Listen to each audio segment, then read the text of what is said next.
Olá pessoal, vamos bater aquele papo, ter aquela conversa agradável a vocês que estão aqui antenados, né, com esse canal. Bom, eu gostaria de falar hoje sobre a questão da insatisfação. Da insatisfação individual, né, que é a insatisfação humana. Mas não de forma crítica, né, mas de uma forma mais compassiva, né. Porque é um sentimento universal, né? Que cria tantos conflitos, né? Por conta da insatisfação do indivíduo, né? Por que que a gente... Por que que nós somos insatisfeitos, né? Por que as pessoas não ficam felizes com as suas vidas e satisfeitas com elas, né? O que é que está por trás desse sentimento que toca na mente de todo ser humano, né? Ser humano adulto, né? As crianças não... De certa forma também, elas também têm. Mas o ser humano adulto é mais instável, né? Com relação a isso. As crianças muitas vezes ficam insatisfeitas, mas têm uma compreensão tão espiritual ainda, né? De 0 aos 7 anos. É como se tivesse ainda com a reverberação do mundo espiritual dentro do seu ser, né? E elas ficam com raiva ou insatisfeitas com alguma coisa, mas imediatamente elas veem uma borboleta, saem atrás da borboleta, vê um pássaro cantando, já começa a observar. Não ficam paradas, né, na mesma situação, resmungando o tempo todo. Elas se transformam muito rapidamente. E as pessoas em geral, elas ficam ali batendo naquelas teclas continuadamente e terminam tomando atitudes muito variadas, né? Mas sempre acompanha um coração fechado, né? Sempre acompanha um coração amargurado, né? Sempre acompanha um coração insatisfeito com a sua própria vida, né? A gente tem que entender um pouco a questão dos sentimentos e da razão, né? Porque os sentimentos eles são muito, como já falei em outro momento, né? Os sentimentos são como nuvens, né? Hoje ele está mais, as nuvens estão mais escuras porque vai chover. Outro dia está mais clara porque está fazendo sol. Tem dias que não tem nuvem, né? E os sentimentos são muito parecidos, né? A gente oscila muito de sentimentos.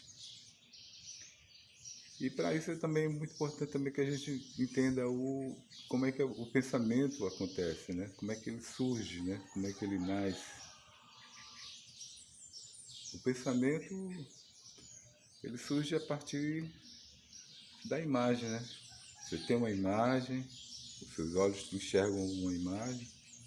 Por exemplo, vê um carro, aí carro. Vem aquela imagem até seu cérebro, você identifica com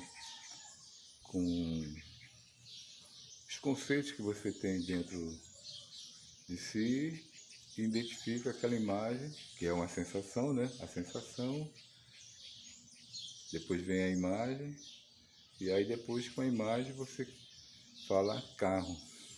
Depois você pode aumentar, né, esse pensamento, por exemplo, carro bonito, carro feio, que aí você juntou uma imagem com outra imagem.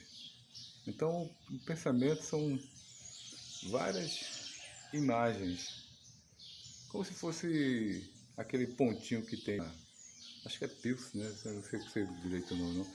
Mas, por exemplo, que tem na fotografia, né? Aqueles pontinhos da fotografia, somando aqueles vários pontinhos que tem na fotografia, me desculpem se eu errei o nome, né? Aqueles vários pontinhos, ou não disse o nome, aqueles vários pontinhos, vocês estão me entendendo, né? Aqueles vários pontinhos da fotografia fazem a fotografia. E assim também é do ponto de vista da mesma coisa com relação ao pensamento. As várias imagens vão formando o pensamento. Se você pegar uma pessoa, por exemplo, assim, colocar ela assim, ó, fica aqui nesse quarto e vai escrevendo por 5 minutos. Tudo que vem na sua cabeça você escreve, ou senão você, é mais fácil do que escrever, você gravar, né? Do que você escrever, você gravar. Grave aqui nesse gravador. Vê a imagem, grave, vê a imagem. 5 minutos não, 5 minutos até que é muito, né? Botar menos, um pouco menos, 1 minuto só. Os pensamentos que vão vir. Você vai ver que naquele 1 minuto você pensou várias coisas. E se foi 5 minutos é que você pensou mesmo, né?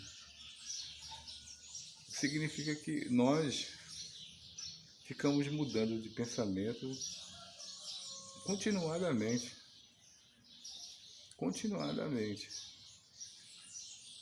Como diz, temos que comparar, por exemplo, é como se a gente tivesse feito macaco, pulando de galho em galho, galho em galho, galho em galho, galho em galho. Que é, de certa forma, mudando de pensamento em pensamento. E isso é a nossa cabeça em funcionamento. E com esse tipo de funcionamento, quando a gente tem uma identificação muito com a cabeça, né, com a mente, né? Com a cabeça, eu vou falar assim para ficar mais tranquilo, mais suave. Com a cabeça, a gente fica o tempo todo oscilando de pensamento em pensamento. E as pessoas podem aparentemente mostrar que são bem, como é que se diz, tranquilas, estão bem resolvidas, mas a sua cabeça é um turbilhão, né? Tem uma história de Lao Tse que é bem engraçada, que é assim, né?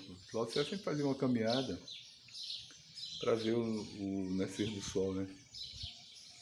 E tinha um vizinho dele que acompanhava. Sempre, né? Eles iam em silêncio e voltavam, né, em silêncio, né, para caminhar. Um dia o vizinho dele disse, olha, chegou um amigo da minha casa e ele gostaria de ir conosco nessa caminhada. Você deixa? Aí você, não, tudo bem, permitiu, né? Aí no outro dia de manhã eles saíram para ver o nascer do sol e foram em silêncio, né? Quando chegou lá, que eles iam para um lugar assim mais alto, né? Feito um morro, né? Uma pequena montanha, assim, pequenininha, não era uma montanha, mas um lugar mais alto, dava para ver o sol nascendo. Quando o sol começou a nascer, esse amigo do vizinho disse, que coisa mais linda! E só ficou nisso, né? Aí voltaram da caminhada, aí Lao Tse disse, olha, a partir de amanhã não traga mais esse seu amigo, né? O amigo dele. Aí o vizinho perguntou, mas por que, Lao Tse? Ele disse, porque ele fala demais, né? Pessoal, o cara só falou que coisa linda. E Lao Tse achou que era muito, né? Depois Lao Tse disse, não. Mas, aí o cara falou, mas ele não foi em silêncio, só falou aquela palavra, né? Ele disse, ele foi em silêncio, sem usar a palavra falada, né? Mas o turbilhão de pensamentos que ele ia gerando daqui até lá era enorme. Só você, como era muito sensível, sacava, né? Por exemplo, a agonia das pessoas, né? E assim também são as pessoas sensíveis, né? Por exemplo, que conseguem perceber, ou as pessoas sensitivas, né? Que conseguem perceber o turbilhão das pessoas que são, de certa forma, um pouco disfarçadas, né? Como se fossem calmas e compassivas ali, mas na realidade estão em profunda agonia interior. E outras são muito declaradas, né? São os agoniados mesmo, né? Esses agoniados é muito louco conviver com eles, né? Muito difícil, né? Porque eles estão o tempo todo expressando a loucura da mente deles, botando para fora. E você tem que conviver. Mas o outro também que não se expressa também não é tão fácil, né? Para a pessoa que é sensível, ela sente a agonia da outra pessoa. Então, essa história, por exemplo, da sensibilidade é um é uma coisa assim bastante complexa, né, para a gente conseguir conviver com ela. É preciso realmente uma educação de dentro para fora, com alguém que possa estar um pouquinho mais, tenha um pouquinho mais de experiência, né, que possa ajudá-lo, né, a você conviver com o seu nível de sensibilidade. E muita gente nega essa sensibilidade, né? Negar a sensibilidade é como se, por exemplo, pegasse um dedo seu e dissesse, não, eu não tenho 5 dedos na palma da mão, eu só tenho 4. Você negasse um dedo. Porque a sensibilidade faz parte do seu ser. É como um dedo, você não pode negar. Mas a grande maioria das pessoas negam a sensibilidade até o final da vida. Negando a sensibilidade, você está negando uma parte significativa da sua inteligência. Porque a inteligência racional, ela é muito ali naquele campo da razão. O cérebro é dividido ali em duas bandas, né? Dizendo assim, né? Duas partes, né? Um lado direito e um lado esquerdo. Um lado é racional e outro lado intuitivo. A gente trabalha muito lá o lado racional e despreza muito o lado intuitivo, né?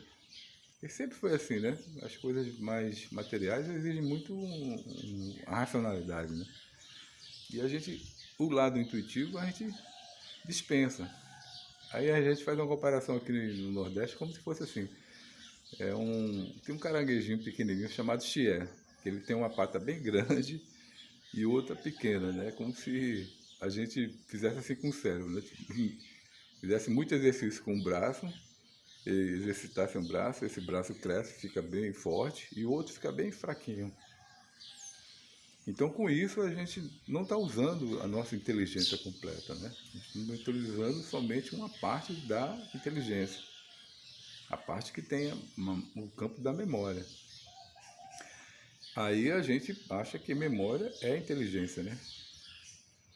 O QI, que que é para ver o grau de inteligência, na realidade ele vê o grau de memória. Inteligência é uma coisa que vai além desse campo, né? E a educação como um todo trabalha muito a memória e reforça muito a memória. Se você tiver uma boa memória, você vai ter boas notas em todos os níveis, né, no campo da educação. Mas se você não tiver inteligência, não tiver muito boa memória, você vai ter que usar a inteligência, né? O pessoal conta, né, uma história assim sobre Einstein, né? Que foi aquele cara que inventou a teoria da relatividade. Um cara bastante inteligente. Tem suas contradições, né? Quando ele visitou o Brasil, ele achou que as pessoas aqui no Brasil eram muito pequenas, né? Então, era desenvolvido no campo da mente, mas ainda faltava muito ainda amorosidade, compassividade, né? Apesar de ser um cara bastante que já desenvolvia um pouco esse lado, mas ainda tinha uma certa arrogância, né, no campo ainda mental, né? Então faltava ainda desenvolvimento espiritual. Ele não era um cara meditativo, então era um cara que trabalhava muito um lado do cérebro, o seu lado mais racional, né? muito importante, né? No planeta Terra, ele foi uma pessoa muito importante, né? Hoje as pessoas ficam tentando comprovar várias coisas, por exemplo, que ele sem nenhum instrumento naquela época ele já tinha percebido, né? Tinha detectado. Mas quando você perguntava alguma coisa para Einstein, por exemplo, sobre a questão, por exemplo, da teoria da relatividade, que é uma fórmula no final que é igual a mc ao quadrado, significa energia é igual a massa vezes a luz ao quadrado, ele tinha que pegar um quadro e um ou não, dois ou três quadros e ir escrevendo todinha para chegar até a definição final da teoria da relatividade. Porque a memória dele não era muito bacana. Então, por exemplo, se fosse, por exemplo, avaliar pela memória, muitas pessoas assim que são bastante inteligentes, né, não tem uma memória bacana. E tem muita gente, por exemplo, que tem muita memória que não tem muita inteligência. Então, inteligência é uma coisa assim, que a gente tem a ver com várias coisas, né? Com a percepção, com a observação, com o amor. Por incrível que pareça, tem uma relação inteligência com amor, né? Porque é uma coisa assim que você vai usar a sua inteligência para que esses conhecimentos que possam vir à Terra possam ajudar as pessoas com as suas descobertas, né? Então, os inventores, por exemplo, de certa forma, nos favoreceram muito, né? Por exemplo, a invenção de tudo, né? Da lâmpada, né? Da eletricidade, do fogo, né? Da mecânica, né? Em geral. E todas as coisas, por exemplo, que a gente tem aí no campo da ciência, né? Com relação à questão da saúde, né? A investigação, por exemplo, para se descobrir qual remédio apropriado para aquilo. E essa inteligência, eu já falei anteriormente, por exemplo, ela veio também através da percepção dos antigos, né? Dos nativos, né? Dos povos originários, né? Tanto os indígenas como os outros, né? Como os africanos, né? Como todos os povos originários do mundo inteiro. Eles perceberam, por exemplo, eles conseguiram descobrir determinados remédios somente na observação. E lógico, na experimentação também, né? Porque testava junto à comunidade onde ele vivia. Sem nenhum laboratório. Então muitas coisas hoje, por exemplo, que os laboratórios, por exemplo, reforçam a descoberta que na realidade foi dos povos originários, é um reforço ao que eles antigamente já tinham descoberto, né? Há muito tempo atrás, como não tinha esse remédio mais assim tradicional, por exemplo, da farmácia, né? As pessoas utilizavam muito a fitoterapia, né? Através das plantas, eram como se curava as pessoas, né? Então, assim, voltando para a questão, por exemplo, dos sentimentos, a partir, por exemplo, desse momento que vocês agora já compreenderam como é que o pensamento se origina, né?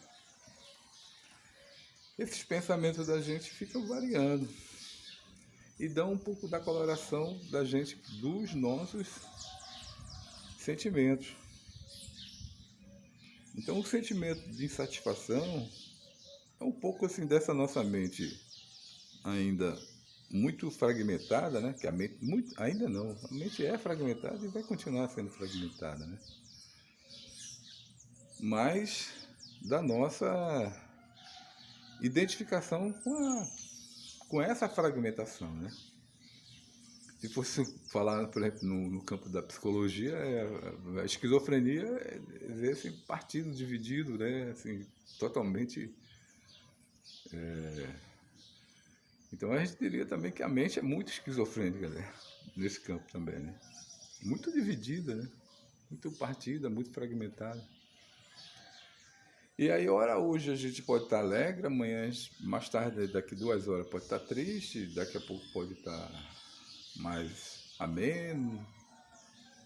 Então a gente vai variando muito de sentimento E também existe alguma coisa dentro, mais interior do que a mente, que é uma coisa que o pessoal não, acho que não fala muito, né? Acho que nem fala, acho que algumas pessoas nem sabem muito. Mas essa nossa insatisfação também é acompanhada também por dentro, o ser está em crescimento. Muitas vezes a mente, por exemplo, já está lá estabelecida com seus conhecimentos pré-estabelecidos, né? Que são conhecimentos emprestados. Mas o interior tem uma ansiedade natural porque ela está em evolução o tempo todo. O ser está em evolução, está sempre crescendo. Só que essa, eu nem diria que seria ansiedade. Quando ela vem para a mente, torna-se ansiedade. Mas antes disso, é um crescimento natural. Como há uma identificação nossa muito com a mente, quando esse sentimento de crescimento do ser interior, que está em mudança constante, né? Que a mudança do ser é contínua, né? O ser está sempre evoluindo, sempre se transformando. Não sei que só evoluindo, mas está sempre em transformação contínua, né? Quando essa transformação contínua chega na mente, aí a mente transforma isso em ansiedade. Normalmente as pessoas dizem que a ansiedade é um pensamento muito no futuro, né? E a depressão é um pensamento muito no passado. Mas esses sentimentos, esses pensamentos, chegam na nossa mente de que forma, né? Aí é que entra. A gente já entendeu todo o processo, né? De como funciona, né? A cabeça. E a cabeça também, por exemplo, é uma coisa que eu já falei isso também, mas vou repetindo, a cabeça gosta de mais, maior e melhor, a cabeça é acumulativa. A gente quer sempre mais alguma coisa, melhor alguma coisa, maior alguma coisa, né? Porque se for atrás dela, ela quer, é como se fosse um computador, ela quer mais informação, mais coisas, mais coisas, mais coisas, né? E essas mais coisas quando há uma identificação, dá um sentimento de insatisfação, né? Porque você, por exemplo, você está vivendo uma relação. Nessa relação você está convivendo com aquela pessoa. Então, no começo, a lua de mel é maravilhosa. Mas depois as coisas se tornam repetitivas, né? Principalmente se você está ligado à cabeça, né? Se você estiver ligado ao seu ser, você não vai transformar aquilo numa rotina. Mas se está ligado à sua mente, vai. Então, assim, o sexo vai ser muito parecido, né? Todas as coisas, né? Se você observar, é muito interessante, porque para quem tem animal, assim, em casa, assim, que cuida, né, de algum animal, ele fica observando todos os seus condicionamentos. Se você perceber, por exemplo, o olhar dele está para aqui, quando você está fazendo isso, o olhar dele está para quando você está fazendo aquilo, e você, se você perceber o olhar do animal relacionado a você, você vai ver que ele vê que você tem um condicionamento tão mecânico que a própria pessoa não percebe. Mas o olhar do animal percebe. Você pegou a bolsa, ele já sabe que você vai sair. Você sentou com calma, ele sabe que você vai ficar por ali. Você pegou o pratinho dele para comer, ele sabe que você vai botar o pratinho para dar a alimentação dele. E aí, se você se auto-perceber, você vai sacar. Ele pegou a toalha para tomar banho, ele sabe que você vai tomar banho. E aí você percebe, é muito interessante isso, que através do outro, e aí no caso, por exemplo, os pets, né, ficam nos ajudando a sacar esse condicionamento, a repetição das, da nossa rotina.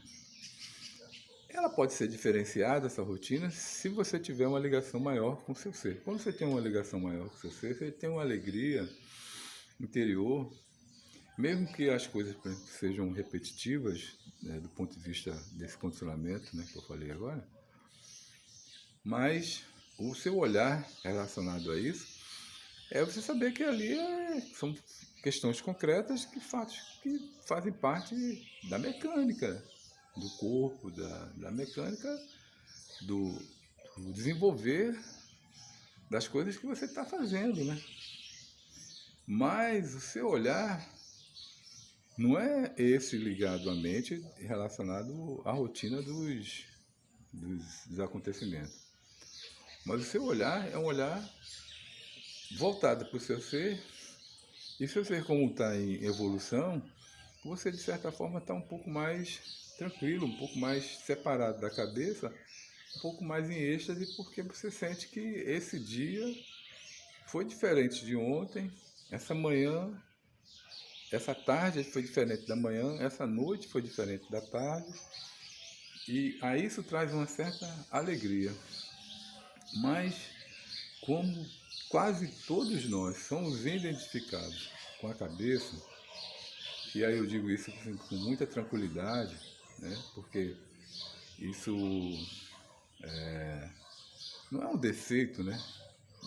Não pensem que eu coloco essas questões assim, como se tivesse nenhum julgamento. Não é só mostrando um pouco da mecânica de como as coisas funcionam. Mas nosso olhar tem que ser um olhar compassivo, assim como o meu está sendo compassivo com relação a tudo isso, porque é também a minha própria auto-observação, né? E aí a desidentificação da mente é um processo, não é assim, um estalar dos dedos, né? É um processo. E não acontece assim rapidamente, né? Vai ser através de se observar, né? E isso pode acontecer através da meditação, né? Ou da nossa forma, por exemplo, de viver. Por exemplo, você vai tomar um banho. Se você tomar um banho meditativo, por exemplo, observando, em vez de ser aquele banho mecânico, a água caindo no seu corpo, você sentindo a água, você tocando no seu corpo de forma suave, tranquila, e sentindo aquele banho como um banho único que você está tomando, não um banho igual a todos os banhos, mas o banho, né? Um banho único ali. Você transforma as coisas na sua vida em meditação.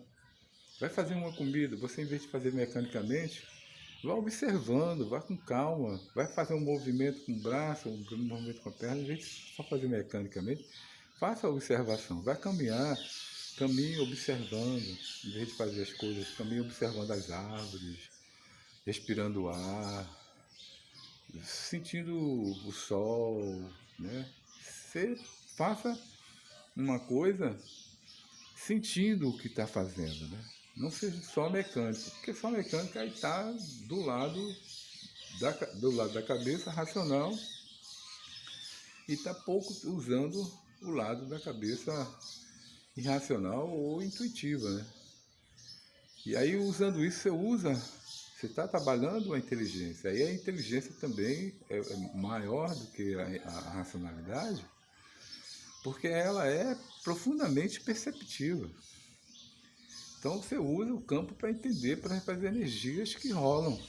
Então, sabe, quando o sentimento vem um pensamento na sua cabeça, né, voltando para a história lá, você percebe que será que esse sentimento foi seu? De onde veio essa insatisfação? É uma identificação que você está tendo com a cabeça?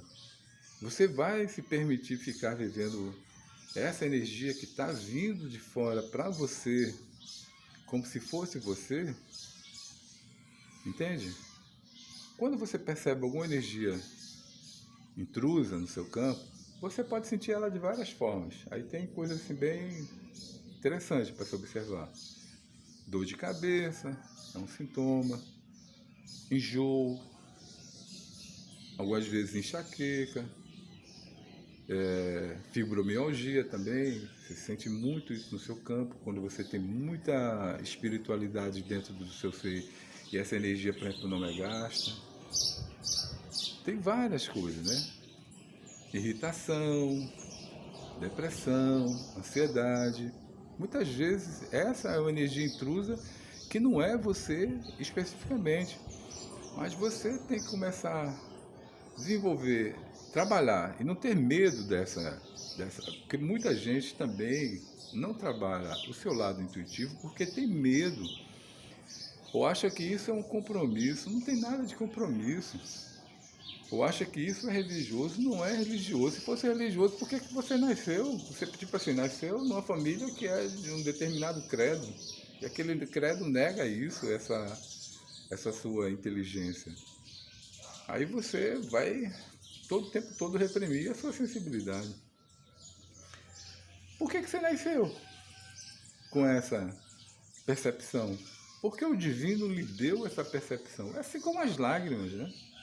Dizem que o homem não chora, que é um absurdo, né? Se o homem não chorasse, ele não tinha glândulas, né? Lacrimais, né? Todo ser humano chora. Chorar é transbordante, chorar é muito importante. Então, assim, do mesmo jeito que você chora e que você sente as coisas, você tem sensibilidade. E essa sensibilidade é um desenvolvimento do seu espírito. Só que é um desenvolvimento do seu espírito onde você está numa matéria que ainda é bastante densa. Então você vai sentir as coisas mais do que a grande maioria das pessoas, né? A maioria vai estar ali vinculada às questões do imediatismo, né? Não conseguem perceber, né? A gente passa por uma árvore, não consegue perceber quando ela te chama pra ei, vem cá, tá falando comigo não? As árvores conversam isso. Se você conseguir escutá-las, você vai perceber isso. Os animais também. Você passa, por exemplo, passa a mão no animal, você sabe se ele está impregnado ou não de energias, né? Se a impregnação, por exemplo, dele é impregnação do ambiente ou que está ali. Você limpa ele com a mão.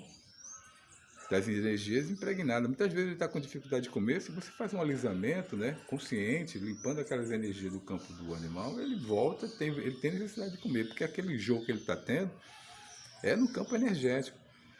E esse campo energético, no ser humano, está aí em torno dele o tempo todo. E essa percepção é a percepção da inteligência. Aí essa inteligência nos favorece a viver, a conviver com as pessoas. Lógico que a gente nós somos ainda muito reativos ainda, né? Não somos pessoas ainda extremamente compassivas, né? Para que a gente possa usar essa percepção e uma compaixão muito grande para poder conviver com, com muita falta de sensibilidade, né, no planeta, porque a sensibilidade é individual, mas as pessoas, por exemplo, são muito, de certa forma, um pouco contrárias a essa sensibilidade, negam essas próprias sensibilidades e brigam com as outras, muitas vezes se irritam interiormente. Se você perceber aquela irritação que está acontecendo naquela pessoa, é uma irritação que tem um cunho energético. De onde vem aquela energia? Essa energia é que a gente precisa, posteriormente, descobrir e dar nome, né? Mas isso está lá na cabeça das pessoas. Então a insatisfação, ela trabalha muito essas histórias. Essa energia vem do seu campo, você junto, por exemplo, essa história da repetição da rotina das coisas, e daqui a pouco você está botando culpa no companheiro, na companheira, na mãe, no pai, no filho. Está botando culpa no mundo, está botando culpa aí. Você é que está em conflito.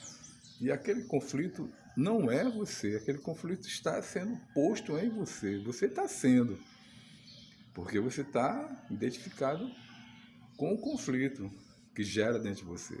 E não é só uma questão de inconsciente, como diz o conhecimento mais tradicional. Esse consciente é muito consciente, como já disse. Porque se ele, por exemplo, atua na sua mente, colocando medo, colocando depressão, colocando sentimentos negativos, falta de ânimo de viver em você e tudo mais, esse inconsciente é muito consciente.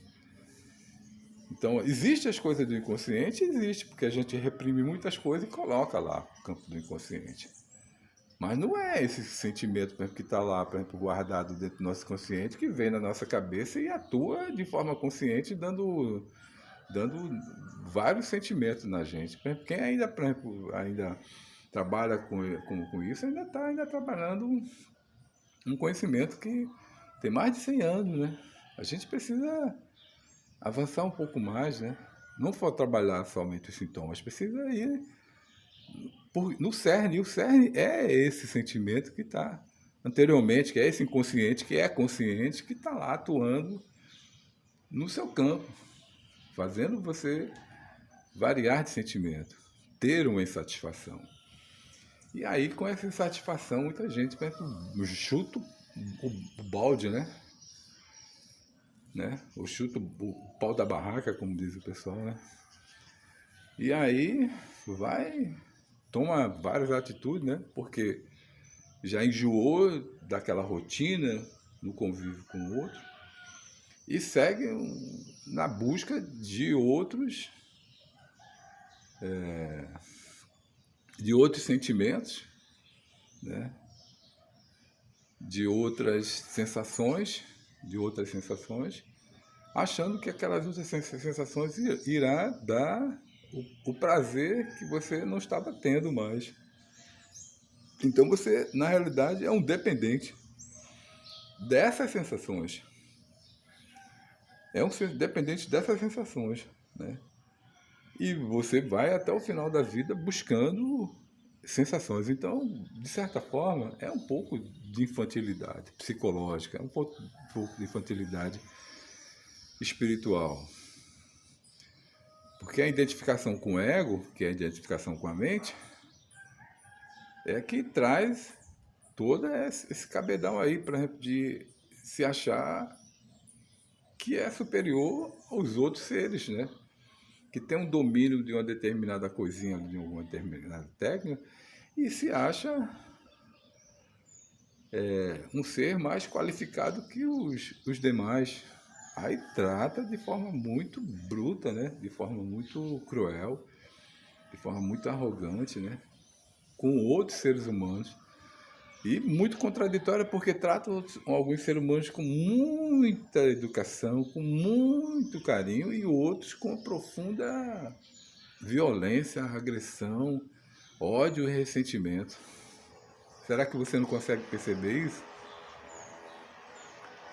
Então é muito importante que a gente veja isso com muito mais propriedade, olhando para o interior, né? Usando essa inteligência a nosso favor, percebendo que essa insatisfação é você estar indo atrás da cabeça. E aí as pessoas já têm feito isso desde que vida é vida, né? E não crescem. Porque quando as relações começam a se aprofundar, que exigem mais compassividade, porque quando você se relaciona com a pessoa, você tem que crescer essa relação para uma grande amizade. E essa grande amizade, a amizade um sentimento, um estado de espírito muito superior às várias coisas que você pode estar lá convivendo. Não, muitas vezes você está lá, a pessoa virou meu amigo, né? O casal diz, o homem diz, a mulher virou meu amigo, o homem diz, a mulher virou minha amiga. Quando você deveria achar que quando virou amigo, virou muito melhor. Que você pode ter uma vida sexual com aquela pessoa e, além disso tudinho, ser um grande amigo. Porque como é que essa grande amizade pode acontecer? Através da compaixão. E também com a percepção de que há uma transformação, que aquela pessoa, por exemplo, que está junto com você não é a mesma. Apesar dela repetir as mesmas falas e tudo mais, mas ela, enquanto ser, é um ser em evolução e crescimento. A paralisação, por exemplo, relacionada a isso, é a identificação com a cabeça, que aí você acha, por exemplo, que tudo é repetitivo. Como eu já falei, por exemplo, a questão do músico, do educador, né? De você repetir as mesmas, não é só educador, mas qualquer profissão que se repete, né? Então, assim, é muito, muito interessante, é bem bacana, por exemplo, esse campo, por exemplo, da psicologia, porque você percebe claramente que não tem nenhuma sessão igual à outra, não tem nenhuma consulta igual à outra. Mesmo a pessoa falando, por exemplo, dos mesmos problemas, é sempre muito diferente. É um aprendizado contínuo. Então, por exemplo, é bacana, por exemplo, a gente utilizar esse sentimento, por exemplo, da psicologia, por exemplo, para outras e tantas outras profissões, você pode trazer, né? Eu acho que com relação à psicologia, é porque você tenta buscar um pouco assim do ser que está ali, né? Trazendo o seu, o seu sofrimento para você, né? Você tenta, você busca uma empatia com aquele ser ali. Então, essa empatia, essa compaixão, tem que ser um exercício de todas as profissões e tem que ser um exercício das relações. E eu só falo para relações de casal, não, relações com filhos, né? Relações com vizinhos, relações, por exemplo, com todos, né? Com os conhecidos, com os colegas, né? Com as pessoas na internet, né? É muito importante para que tenha, né? Porque a internet hoje é um grande júri, né? O pessoal, o julgamento é absurdo, né? Que tem na internet. Você vê os comentários relacionados às coisas, as informações que surgem são profundamente absurdas, né? São muito cruéis, né? E aquela crueldade que está sendo lançada para aquela pessoa que fez que criou aquela coisa lá, né? Que criou aquele post, é uma crueldade que é do ser que está tentando ser cruel com o Criador, né? Porque também tem muita gente que julga, né? E olha o que diz só. E tem gente que não comenta. Não comenta nada. Mas se você é sensitivo, você vê quem olhou seus stories, né, e tudo mais, você percebe a energia do olhar daquela pessoa que foi lá. Ela nunca disse nada, mas você percebe. Você não é perceber, você sente o julgamento daquela pessoa. Quem é sensitivo, a sensibilidade, rapaz, ela não tem distância, ela não tem. Você pode ir daqui para o Japão, né? Pode comprar daqui para a Austrália, você pode ir para qualquer lugar e você. Quando eu, particularmente, eu atendo qualquer pessoa, por exemplo, online, por exemplo, em qualquer outro país, eu sinto a pessoa integralmente. Ela está distante 14 horas de viagem, está na Europa, está nos Estados Unidos, está no Canadá. Eu sinto aquela pessoa lá, do jeito que ela está. Eu sinto se ela está com o coração fechado, se ela está perdendo energia pelo terceiro chakra, se tem alguma dificuldade no campo espiritual. E ela está lá, 12 horas, 10 horas de viagem, 14 horas de viagem. Então, para a percepção, para a sensibilidade, não tem distância. E é uma inteligência que muita gente tem que pode ser usada a favor de outras pessoas, né? A favor de você mesmo e a favor de você se relacionar com outras pessoas. Quando um médico, por exemplo, está fazendo uma cirurgia dentro do hospital, ele tem a ilusão de que está sozinho ali. Ele não está sozinho. O divino, de alguma forma, está ali orientando ele naquela cirurgia. Assim como o psicólogo, assim como qualquer profissão, um engenheiro está lá fazendo uma construção, mesmo que seja uma coisa bem concreta, mas está ali intuindo ele, por exemplo, de alguma coisa. Será que estão usando o material certo? Será que estão usando o material errado? Vai intuir ele. Se você estiver aberto para essa inteligência pode ser utilizada em tudo. Por exemplo, eu tenho um exemplo assim, bem simples, né, que foi com relação ao mecânico. Eu cheguei lá com um carro que na época era um carro que era difícil de poucas pessoas consertavam, e eu comecei a colocar para ele o diagnóstico do que estava acontecendo com o carro. Na hora que eu estava colocando, ele estava profundamente atento a escutar o que eu estava falando. E aí eu fiquei, assim, pedindo a Deus que ele soubesse realmente consertar aquilo ali, que a gente não sabia o que era. Quando eu terminei de falar o diagnóstico, ele disse, é tal peça. Vou dizer até a peça qual era. Ele falou, o alternador. Então deu outro, ele foi lá e era o alternador.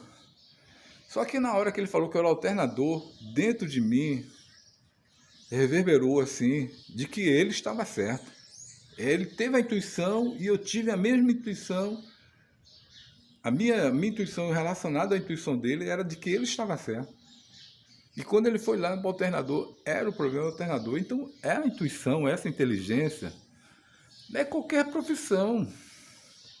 É o cara que está cortando o mato. A intuição dele diz, rapaz, se liga aqui que pode ter uma cobra. Quando ele passa a enxada ou qualquer outra ferramenta, aí a cobra está lá. A intuição dele deu um toque para ele se cuidar, para ele não ser mordido pela cobra. Então a intuição, essa inteligência, sabe, é alguma coisa que está aí a favor de todo mundo, sabe? Então não negue a si mesmo, né? Não negue sua sensibilidade. E também, voltando para a história da insatisfação, não fique o tempo todo atrás dessa cabeça, que essa cabeça não é que ela não manda em você, velho. Você tem que começar a mandar nela. A cabeça é para servir você, não é para você estar o tempo todo atrás dela, não. Se você for atrás dela, você vai estar atrás de muitas manipulações, por exemplo, porque a manipulação energética acontece e acontece ali, mexendo com o seu estado de ânimo. E usa isso também através dos sonhos.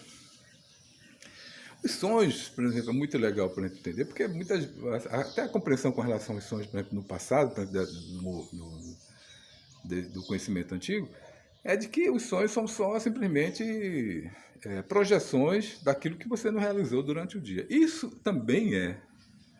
Mas sonhos também tem um campo, tem uma outra parte que os caras ainda não acessaram, que é o sonho espiritual, que você acessa uma outra, que a gente chama, por exemplo, de desdobramento, que é a saída do espírito do corpo, e você sai e entra em contato, você vai e entra em contato com algumas pessoas.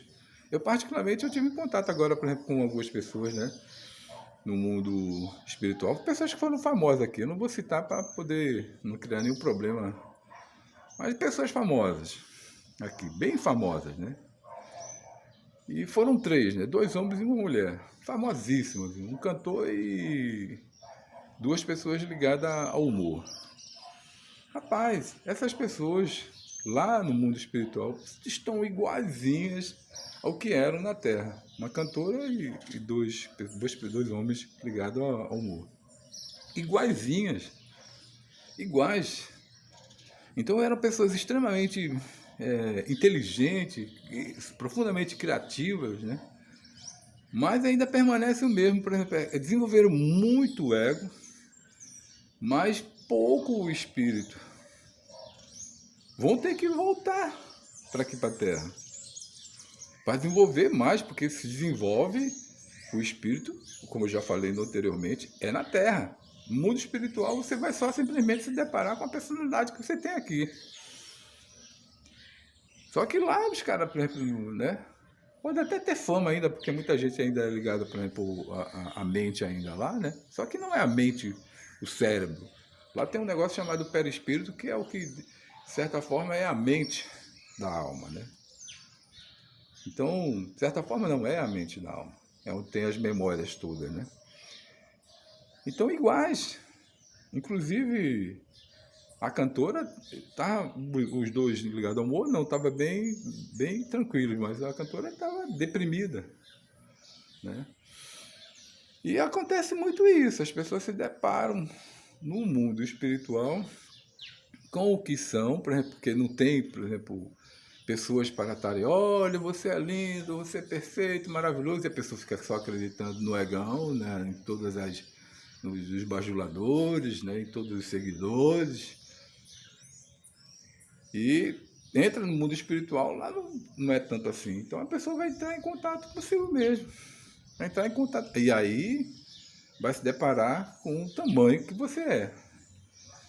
Então o desenvolvimento espiritual é, de certa forma, a desidentificação da mente, que é a desidentificação do ego, para você ir para o ser verdadeiro, né? Não para esse, por exemplo, temporário, porque esse ser temporário que vem e que nasce e depois morre, continuadamente um contínuo, né? Morre, nasce, nasce, morre. E para acabar essa roda, né? Essa roda da samsara, para esse ciclo, e você viver a vida verdadeiramente espiritual, que é a verdadeira vida, né? E não ter mais esse sofrimento, né? De ter que morrer e deixar pessoas amadas e ficar separada dessas pessoas e ter a velhice, as doenças, né? E ter essas dificuldades econômicas e ter, né? Esse campo todinho que a gente tem vivido aí, né? De julgamentos, né? Porque realmente o mundo todo mundo julga, né? É um julgamento com todo mundo julgando. Como eu falei que na internet, aí a internet é a declaração de como é o mundo, né? O mundo é realmente profundamente julgador, pouco compassivo, né? Você só vai ter compaixão com relação a qualquer pessoa, pelo que ela sofre, pelo que ela é, quando você desenvolver isso dentro de você, né? Não é uma coisa... Pode até os caras tentar ensinar, mas não adianta ensinar compaixão. Quando você não é compassivo, você não é compassivo mesmo. Então é muito importante esse desenvolvimento espiritual para que você, por exemplo, quando chegar o momento de você partir daqui, você partir daqui com a mão cheia. E esse desenvolvimento espiritual tem a ver com o amor. O amor que você desenvolver aqui relacionado a você, primeiro a você, né? Depois aos outros, né? Não sei nem esse primeiro, mas paralelo a você aos outros. Esse amor é que vai dar um grau a mais quando você largar o corpo, você está desidentificado da personalidade e você acessar a sua energia de como você está, o grau de luz que você tem, né? Se você estiver ligado à personalidade, você ainda está ligado um pouco à escuridão, né? E essa escuridão é que puxa para baixo. Essa escuridão é que faz o nascer, viver e nascer. Que faz você ficar repetindo. E muitas vezes tem a ver isso aí com a identificação que as pessoas têm com a sua vida no campo material. Se elas conseguiram algum tipo de sucesso, né? Se elas conseguiram alguma estabilidade econômica, e elas ficam ali identificadas com aquilo, achando que aquilo ali é o desenvolvimento, é o ápice do desenvolvimento, né? É o top do desenvolvimento. Não é. Você pode ser, por exemplo, muito bem desenvolvido, por exemplo, economicamente, mas ser medíocre.